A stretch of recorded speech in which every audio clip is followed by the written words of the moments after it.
This 460 horsepower engine was running in conjunction with other similar engines and generators at the Sioux Line's Shoreham Yard in Minneapolis, Minnesota. It is a Buckeye steam engine built in 1909 and runs a 300 kilowatt Westinghouse DC generator.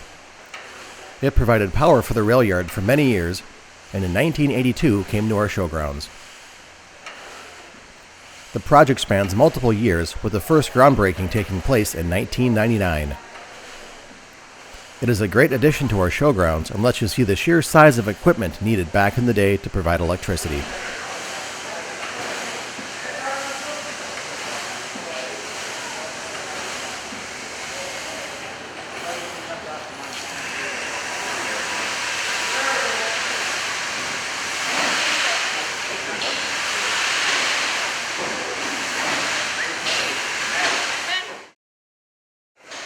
The Pabst engine is actually not made by Pabst at all.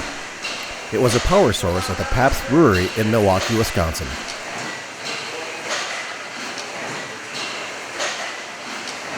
The engine itself is a 1906 Allis-Chalmers 600 horsepower, 2-cylinder, vertical compound engine with coreless valving.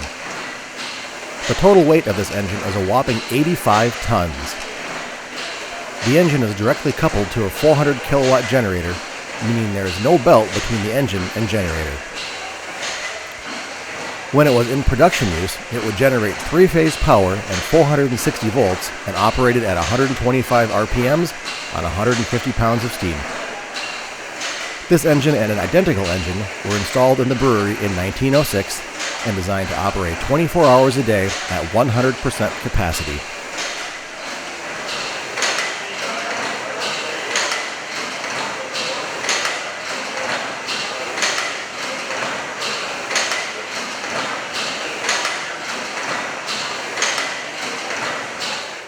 The heat from the low-pressure side of the engine was used for heat in both the brewing process and the building.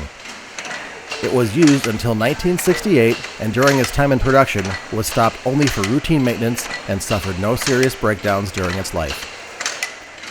It is currently the largest known engine of its kind still in operation today.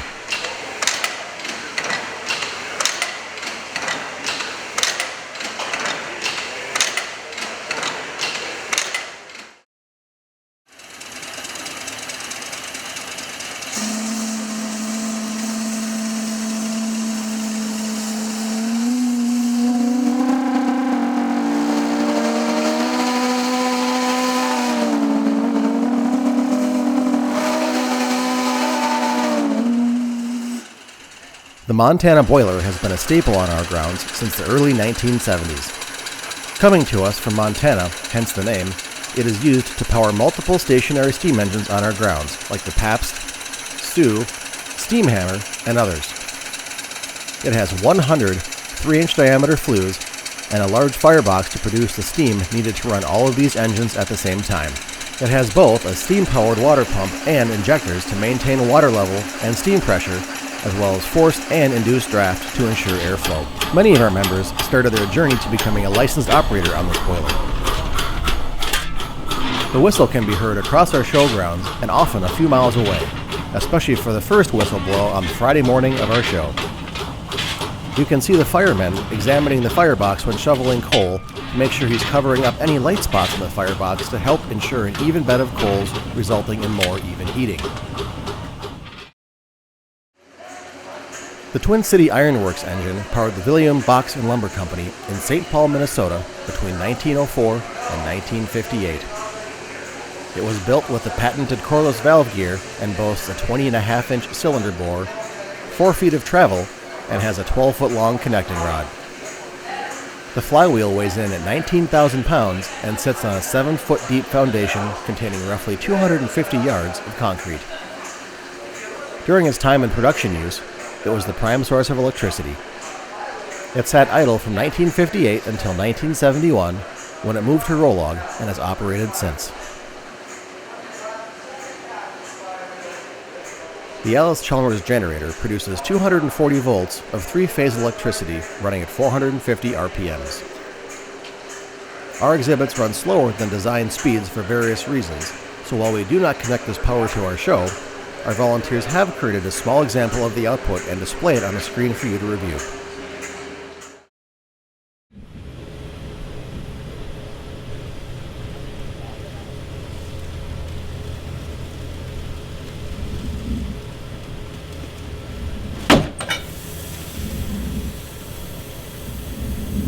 This steam hammer was originally designed to run in a more continuous manner, hammering steel to help form it during its former life.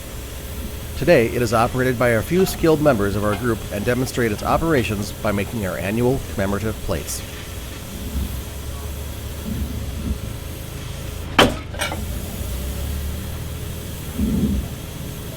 You get it?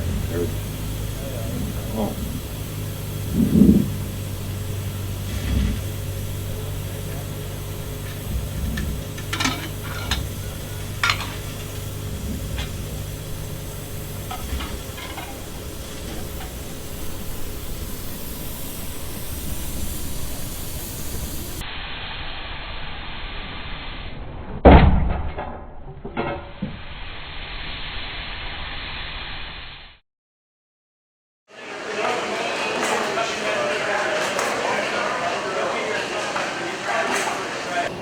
I'm Chris Thompson, live down in Guttenberg, Iowa, and I'm the owner of this contraption, as people call it.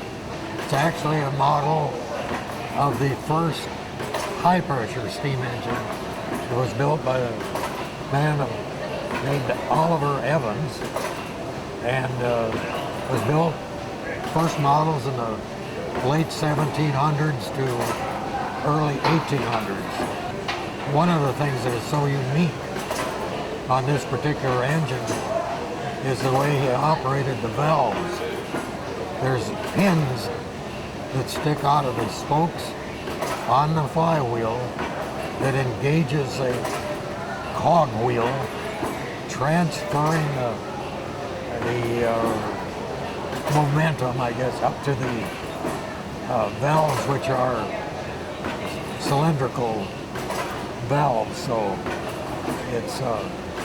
it's strictly made for one direction only. In order to have reversed it, you'd have to change the pins to a different location. This engine was built, the replica now we're talking about, and I was a senior in high school, and I was back in 1963, and I finished it up a couple years later. The main reason, I guess, I did some of it in shop classes because I didn't have a metal turning lathe. The school shop had turning lathes, so I used some of that for the parts, but it's all made out of wood and metal that was easily found in a lumberyard or farmstead, any place. The crankshaft on the flywheel there is made from an old plow. It's the lift on a plow, and the connecting rod and so on is just stock shafting, and the blocks, the valve body blocks are pieces cut from an old international field digger that was Dad had sitting in the weeds there. The flywheel itself is 2x4 spokes, and there's masonite around the outer perimeter there with a steel band on it. So this device I've had up here in Rollag for, I think it was late 70s when it first came up here. I used to have it on a trailer and haul it back and forth, but that's pretty hard on the wooden structure, so it was, Bill Day was a director on here, and he was the one that first approached me if I would be willing to put it inside here, keep it up here. So It's been here now. I think the first show it was at like 1980 or, but it's been at Rollag. Just be 2 years ago now. We sat there, some guys here diddling around with a calculator.